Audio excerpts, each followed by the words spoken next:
जय श्री राधे, जय श्री कृष्णा। आप सभी का श्री ज्योतिष केंद्र में हार्दिक स्वागत है। आइए आज की प्रश्नोत्तरी में प्रवेश करेंगे। आज के बहुत ही सुंदर प्रश्न आए हुए हैं। चलिए प्रश्नोत्तरी में प्रवेश करने से पूर्व आपसे निवेदन है कि पूरा वीडियो अंत तक जरूर देखें। चलिए प्रारंभ करते हैं। आज का प्रश्न, पहला प्रश्न है कि शिव जी पर तुलसी चढ़ा सकते हैं या नहीं।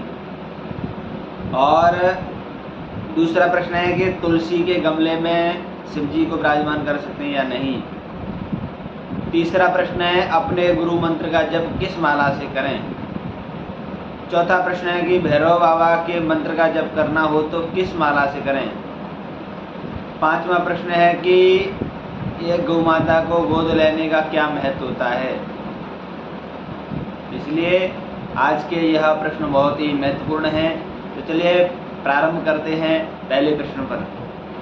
शिव जी पर तुलसी चढ़ा सकते या नहीं। तो देखिए, शिव जी पर तुलसी चढ़ाना अनुचित होता है। शिव जी पर तुलसी चढ़ाना वर्जित माना गया है। आप ठाकुर जी पर तुलसी चढ़ा सकते हैं, शालिग्राम पर तुलसी चढ़ा सकते हैं, भगवान विष्णु पर तुलसी चढ़ा सकते हैं, लेकिन शिव जी पर तुलसी चढ़ाना उचित नहीं माना गया है। यदि शिव जी पर चढ़ाना है तो तुलसी पत्र नहीं, तुलसी मंजरी चढ़ा सकते हैं। जो मंजरी बीज होते हैं तुलसी के, वो चढ़ा सकते हैं, तुलसी पत्र नहीं चढ़ा सकते। ठीक है। और दूसरा प्रश्न है कि शिव जी के गमले में तुलसी के गमले में शिव जी को विराजमान कर सकते नहीं। तो देखिए, कई लोगों को देखा है जो कि भाव में आकर के वो शिवलिंग होता है, जाकर के तुलसी के गमले में विराजमान कर देते हैं, शिवलिंग हो या शिव जी हो। तो शिव जी का स्थान तुलसी के गमले में नहीं देना चाहिए, यह बहुत ही अनिष्ट हो जाता है। तुलसी के गमले में शिव जी का स्थान कभी भी नहीं देना चाहिए। तुलसी के गमले में केवल मात्र शालिग्राम का ही स्थान होना चाहिए, इसके अलावा किसी और को विराजमान नहीं करना चाहिए। देखिए, कुछ लोग शिव जी का चढ़ा हुआ जल भी चढ़ा दें तुलसी पे, तो ये अनुचित होता है। केवल ठाकुर जी पे चढ़ा हुआ जल ही तुलसी पे चढ़ा सकते हैं, अन्यथा किसी का भी जल भी, स्नान कराया हुआ जल भी शिवलिंग तुलसी में नहीं चढ़ाना चाहिए। अन्य किसी गमले में चढ़ा सकते हैं, लेकिन तुलसी में किसी का स्नान कराया हुआ जल अन्य किसी का नहीं करना चाहिए, केवल ठाकुर जी शालिग्राम का ही चढ़ा सकते हैं। और तीसरा प्रश्न है कि अपने गुरु मंत्र का जप करना हो तो किस माला से करें। देखिए, अपने गुरु मंत्र पर ध्यान देना चाहिए कि हमारा गुरु मंत्र किस इष्ट देवता से निर्मित है, अर्थात हमारा जो गुरु मंत्र है वो भगवान कृष्ण का है या शिव जी का है या दुर्गा जी का है या हनुमान जी का है या किसी अन्य और किसी देवता का है। तो हमें यह मंत्र ध्यान देना चाहिए किस देवी देवता का मंत्र है।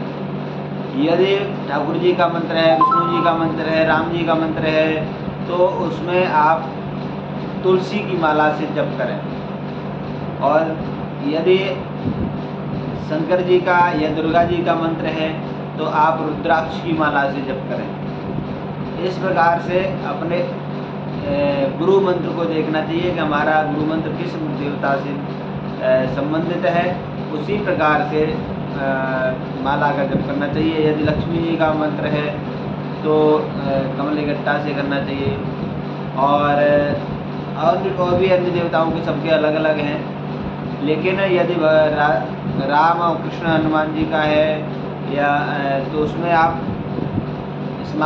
यदि निम्बार्क संप्रदाय से और वैष्णव संप्रदाय से हैं तो आप उसमें तुलसी की माला से जप करें। स्मार्त संप्रदाय से हैं, शिव जी के उपासक है, शिव जी का मंत्र है या दुर्गा जी का मंत्र है, तो उसमें आप रुद्राक्ष की माला से जप करें। ठीक है। और अब चौथा प्रश्न है कि भैरव बाबा के मंत्र का जप करना हो तो किस मंत्र से करें। तो देखिए, भैरव बाबा का मंत्र यदि आप जप करना चाहते हैं तो उसके लिए सबसे सिद्धदायी फलदायी जो माला है वो रीठा की माला होती है। रीठा होता है, जैसे कमलगट्टा होता है वैसे ही रीठा होता है। तो रीठा की माला से जप करने से भैरव बाबा की कृपा प्राप्त होती है, भैरव बाबा शीघ्र प्रसन्न हो जाते हैं। इसी प्रकार से लक्ष्मी जी का यदि जप करना है तो वह उसके लिए कमलगट्टे की माला से, यदि बगलामुखी मैया का करना है तो हल्दी की माला से, और यदि राम कृष्ण जी का करना है तो तुलसी की माला से। इस प्रकार से देवताओं के जिस देवता के निर्मित जो माला बनी हुई है उस माला से ही जब करने से जल्दी कृपा प्राप्त होती है। आइए अब बात करते हैं पांचवा प्रश्न। पांचवा प्रश्न भी किसी ने किया हुआ है कि एक गौ माता को गोद लेने से क्या महत्व होता है। बहुत ही सुंदर प्रश्न किया है। तो देखिए, कोई भी यदि अपने सामर्थ्य के अनुसार एक गौ माता को गोद लेना चाहें तो बहुत ही अच्छा महत्व होता है। जो कि अपने घर में हम कुत्ता पाल लेते हैं और भी अन्य जीव जंतु पाल लेते हैं, लेकिन अपने घर में गाय नहीं पाल पाते। यह जबकि गाय हमारी माता है, प्रत्येक सनातनियों की, प्रत्येक हिंदुओं की गाय माता है, और प्रत्येक सनातनी, प्रत्येक व्यक्ति को गौ सेवा करना चाहिए। ये भी परम दायित्व है। जो गौ माता की सेवा करते हैं उससे सभी देवताओं की कृपा प्राप्त होती है, और खासकर ठाकुर जी उस व्यक्ति से शीघ्र ही प्रसन्न रहते हैं। ठाकुर जी कहते हैं जो गौ माता की सेवा करता है वो मेरी सेवा करता है। गौ सेवा ही गोपाल सेवा होती है। चाहे वो जिंदगी में एक भी बार माला जप ना करे, केवल उसने निस्वार्थ भाव से यदि सेवा की है गौ माता की, तो उसे ठाकुर जी के भजन जप तप करने का पुण्य फल उसे जरूर मिलता है। जो निस्वार्थ भाव से गौ माता की सेवा या गौ माता को गोद लेकर के सेवा कराते हैं तो उन्हें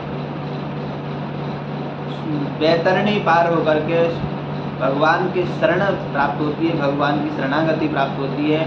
उस व्यक्ति को कभी भी नरक नहीं प्राप्त मिल सकता है।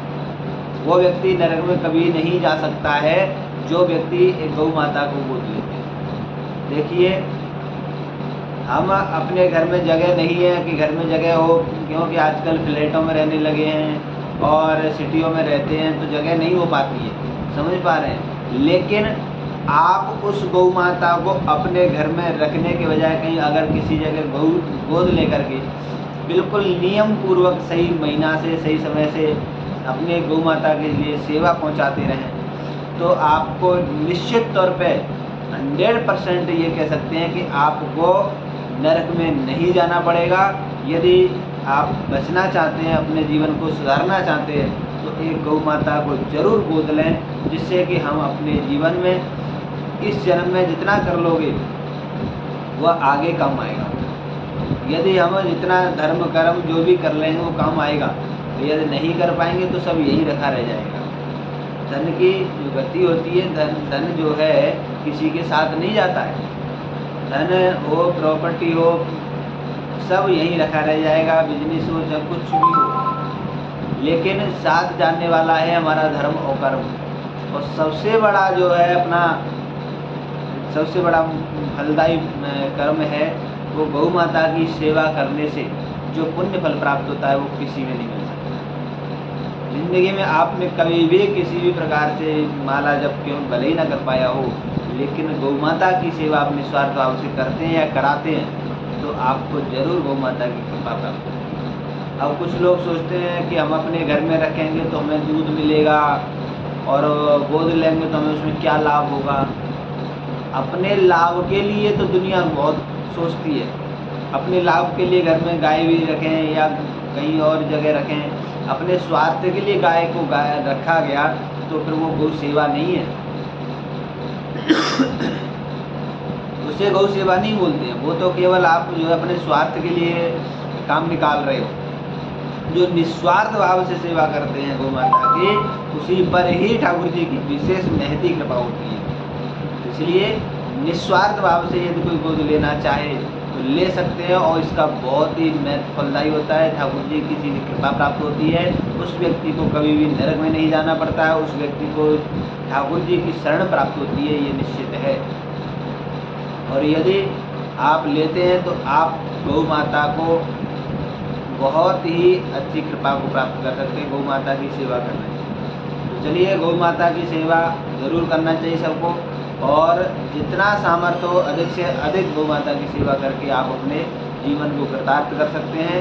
और यदि कोई गौ माता को गोद भी लेना चाहें तो स्क्रीन पर दिए गए नंबर पर संपर्क भी कर सकते हैं। आप सभी अपने एक गौ माता को गोद लेकर के अपने जीवन को कृतार्थ कर सकते हैं। चलिए आज के लिए इतना ही। आज के जो है 5 प्रश्न आए हुए थे, आज के बहुत ही रहस्यमयी प्रश्न आए हुए थे। तो चलिए आज के लिए इतना ही। सभी को जय जय श्री राधे। सभी को बहुत बहुत धन्यवाद। जय जय श्री राधे। जय श्री